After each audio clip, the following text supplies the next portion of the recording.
रहे तो ने माता अमरोती सपना में समझा दे। जय हो ए मैया अमरोती सुन तो दाई, दूसरला दुख देते वैष्णा देवी देवता ला जन्मान में दूसरला कष्ट पहुंचाते वैष्णा देवी देवता ला जन्मान में। मत मान में मैया, अंधविश्वास ला मत मान बे दाई। आज मैं तोर गोदी में जन्म लेकर के आवत हूँ दाई, तोर बेटा के नाम ला जो भी प्राणी ले ही ओकर सकल कलेश दूर हो जाई दाई। मैया अवे संसार में सतनाम के प्रचार करी। आज माता अमरोती ला चेता करके भाई ज्ञानी पुरुष पिता रहे तो ने अंतर ध्यान हो हरे हरे हरे अवे तरफ माता अमरोती जी हाँ जी, तो वही दिन ला माता हरा और रही के गर्भ में और देवता मन का फूल पर सावत है भैया। कहाँ तक कहाँ जी, माता अमरोती के गर्भवती के समय 9 महीना और 15 दिन पूरा हो गए भाई।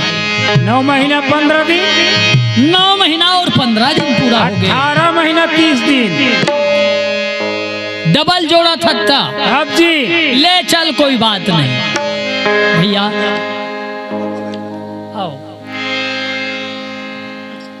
भैया जी। हाँ हाँ आज माता अमरोती के प्रसूति के पीड़ा शुरू हो गए भाई। ये तरफ मांगू दास बाबा आनंद के साथ में नींद में सुनते हैं भैया। माता अमरोती मांगू दास बाबा के पास में जाके कथे प्राणनाथ तोला का होगे जोड़ी, आज तोला का होगे राजा।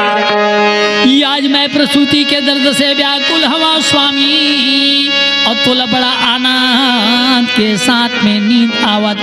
हरे हरे अरे आज मोला कोनो उपाय बता देते ता करिए मोर तकलीफ दूर हो जातीस।